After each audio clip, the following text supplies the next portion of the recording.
So doctor గారు, ఈ రోజుల్లో మనం తీసుకునే ఫుడ్ ప్రకారంగా చాలా డైజెస్టివ్ ప్రాబ్లమ్స్ వస్తున్నాయి. సో దానికి ఎలాంటి జాగ్రత్తలు తీసుకోవాలంటారు? ఇది కామన్ అండి. మనము సిటీలో టిపికల్గా బతికే వాళ్ళని, అంటే టిపికల్ సిటీ లైఫ్ కానీ ఒక ఈవెన్ విలేజెస్లో కూడా ఇప్పుడు ఎట్లా తయారైందంటే డైజెస్టివ్ సిస్టమ్ ప్రాబ్లమ్స్ అనేది కామన్. నేను మొన్ననే ఒక ఇంట్రెస్టింగ్ వ్యక్తిని చూశానండి. ఆయన పెద్ద social influencer. First so medical knowledge ఏమీ లేదు, పెద్ద సోషల్ ఇన్ఫ్లుయెన్సర్ ఆయన. సో ఆయన హెల్త్ గురించి ఒక 2-3 టాపిక్స్ ఏవో చెప్పాడు ఇంటర్నెట్లో. కొంచెం మంచి ఇది వచ్చింది అనమాట.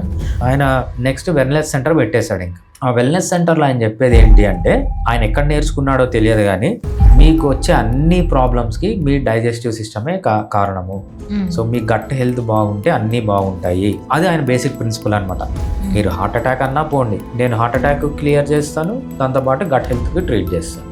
మీ గట్ హెల్త్ ట్రీట్ చేస్తే మీ హార్ట్ అటాక్ పోతుంది. లేకపోతే గాల్ బ్లాడర్ స్టోన్స్ ఉన్నాయనుకోండి, మీ గట్ హెల్త్ కన్నా ట్రీట్ చేస్తే మీ గాల్ బ్లాడర్ స్టోన్స్ పోతాయి. నేను గాల్ బ్లాడర్కి గట్ హెల్త్, ఏ డిసీజ్తో మీరు ఆయన దగ్గరికి పోయినా ప్లస్ గట్ హెల్త్ అని చెప్తాడు అనమాట. సో ఆయనకి ఎక్కడి నుంచి వచ్చిందో ఆ థాట్ కానీ. సో ఎందుకు ఆయన అలా తయారయ్యాడంటే, ఇప్పుడున్న ఆల్మోస్ట్ వాళ్ళందరికీ డైజెస్టివ్ ప్రాబ్లమ్స్ అనేవి ఉన్నాయి. ఎందుకు డైజెస్టివ్ ప్రాబ్లమ్స్ ఉన్నాయి అంటే, మనం అబ్యూజ్ చేసే అన్ని సిస్టమ్, మనకు రెస్పిరేటరీ సిస్టమ్ ఉంటుంది, నర్వస్ సిస్టమ్ ఉంటుంది, అన్ని సిస్టంలో ఎక్కువ అబ్యూజ్ చేస్తున్న సిస్టమ్ డైజెస్టివ్ సిస్టమ్. ఏం చేస్తున్నాం మనం అంటే, అసలు దానికి రెస్ట్ ఇవ్వట్లేదు. 24 hours తింటున్నాం. ఇప్పుడు ఏం చేస్తున్నాం, పొద్దున లేచినప్పటి నుంచి మళ్ళీ పొద్దున్న లేచే వరకు తింటూనే ఉంటారు అన్నమాట.